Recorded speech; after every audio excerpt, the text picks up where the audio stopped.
Alright, this is my third attempt at this one. And I've talked it out. So here's Florida. And there you go.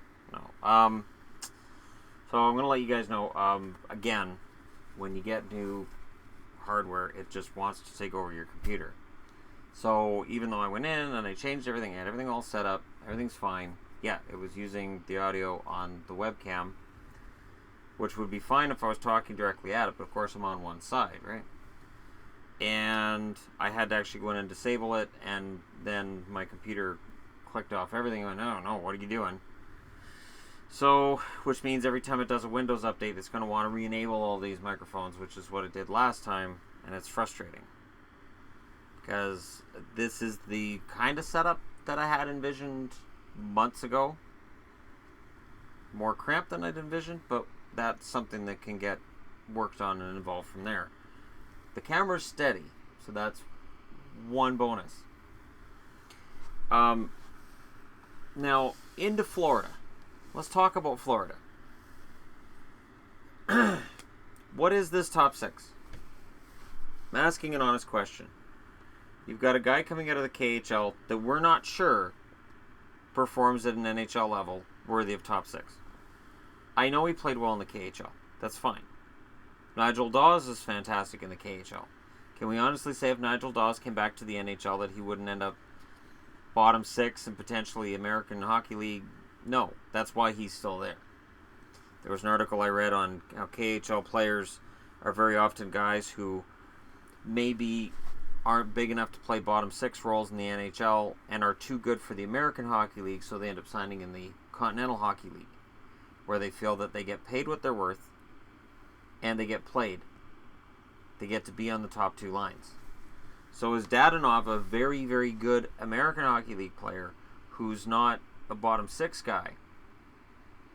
Or is Dadonov a genuine top six forward? And the only way to know is for him to play top 6 minutes. But for a team that's looking to bounce back and get back into the playoffs after what happened last season, well, I'm still at a loss to figure out why Riley Smith isn't here. I'm at a loss to figure out why they left Marchessault to be taken by Vegas. If you add Marchessault and Riley Smith to this top six, odds are they could get right back into the playoffs. As it is, I'm calling them to finish sixth in this division, but they could easily bottom out and lose the division altogether. Just be eighth, below Detroit. It is hard for me right now to argue that they're ahead of Buffalo. Really hard for me to argue they're ahead of Buffalo. And I'm sure Buffalo fans will jump on that, and rightfully so. Verbata is a question mark because when he's outside Arizona, you never know what you're getting. He seems to have this great synergy with the Coyotes organization, and I'm not sure he has that anywhere else. And we'll see. But Florida has a history of signing free agents and it just being a complete crapshoot. There's some who've made it, but there was that one summer that Florida decided to sign all the free agents, and almost all of them busted. There's no chemistry. And I'm pretty sure Verbata was in that group. So you got Huberdeau, if he can stay healthy. Barkov, those are star players. And Trocheck. Those are star players who are capable of producing the points in the top six that are necessary. Bukestad, questionable. Dadonov, I can't project that out because we don't know how he's going to be in the NHL.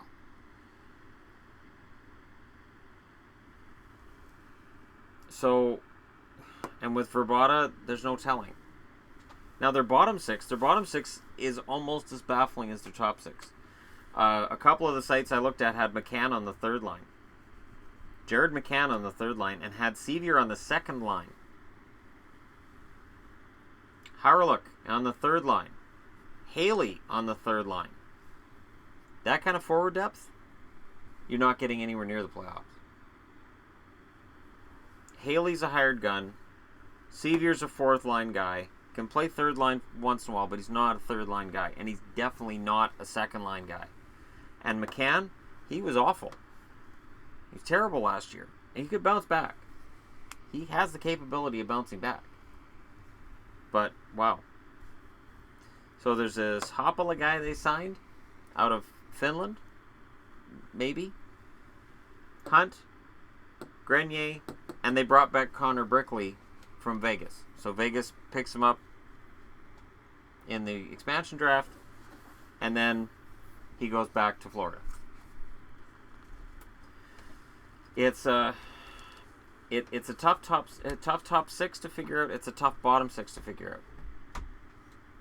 Does this Haapala guy who had 60 points last year in the Finnish league come in and play that top six role? Is he the answer? Could be. There's a lot of ifs, and the part I don't understand is if they had brought back either or of Jaromir Jagr or Thomas Vanek, that helps to mitigate part of this problem. Vanek really mitigates this problem. Vanek being a left winger, top six, makes sense. Jagr on the third line, sure. I know Jagr's lost a step. I just don't see that they have anybody in this roster, or anybody in this lineup, anybody in the pipeline right now who's going to take that spot. And don't say Owen Tippett, because this year's draft class wasn't as much considered weak as it was considered to be a draft class that didn't have a lot of NHL-ready prospects. So you have Hischier, you have Patrick, maybe Heiskanen, and then it's kind of maybes. A lot of maybes. Because I've noticed on a lot of videos that people are mentioning first-round draft picks. And, oh, this guy's going to make it. Maybe. But maybe not. So I'm not penciling Tippett into the lineup. It's not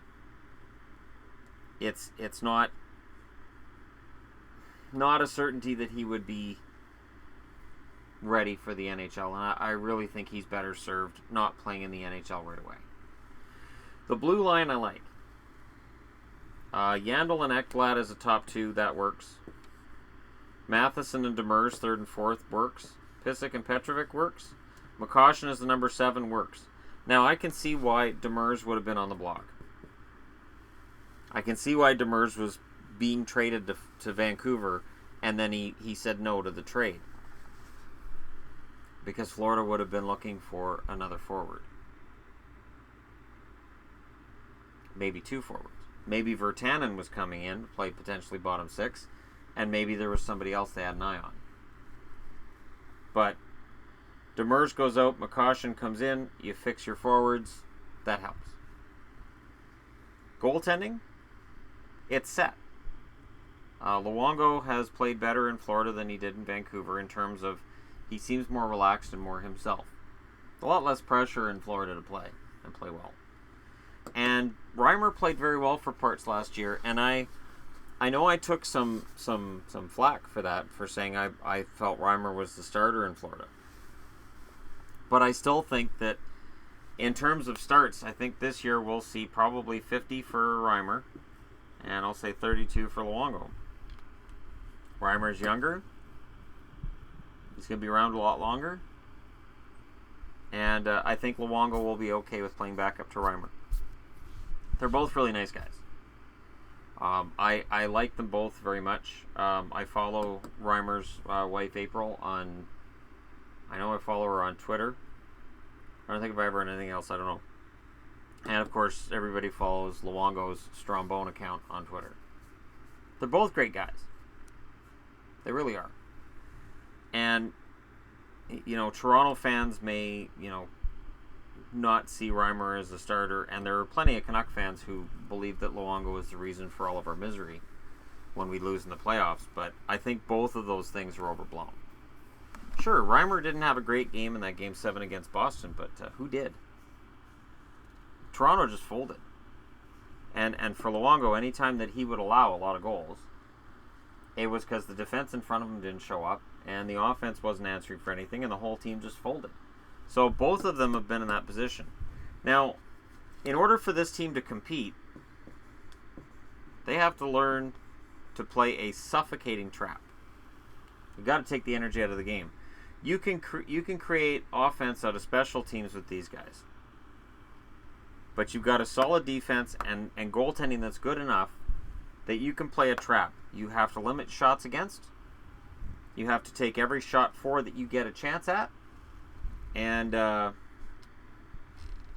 just play back. Wait for the other team to make a mistake.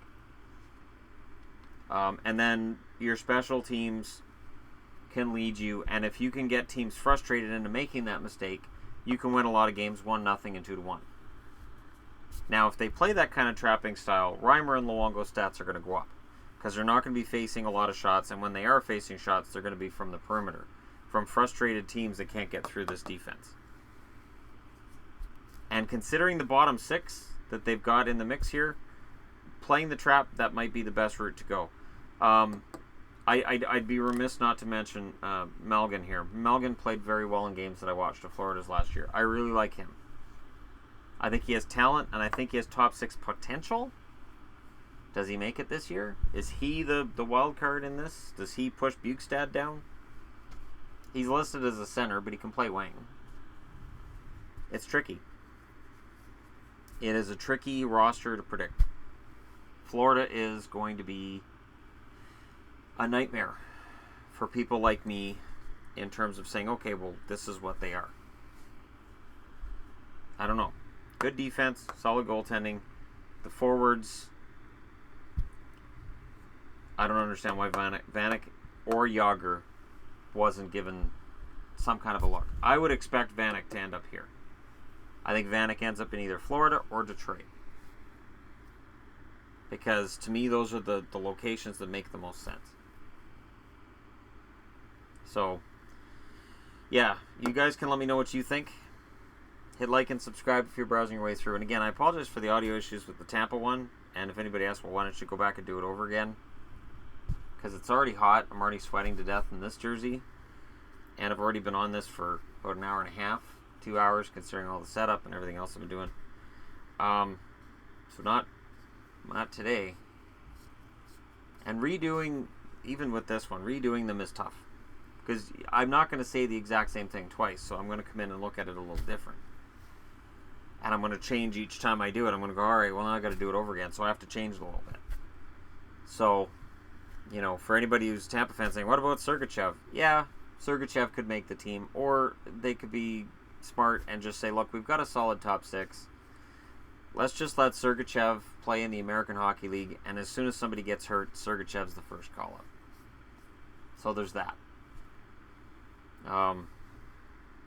Otherwise, I don't think they'd bring Schuster back. I know that's Tampa talk on a Florida video, but it's the same state, right? So it's fine. Anyways, let me know what you guys think. Don't forget to hit like and subscribe, as I said, and I'll talk to you again soon.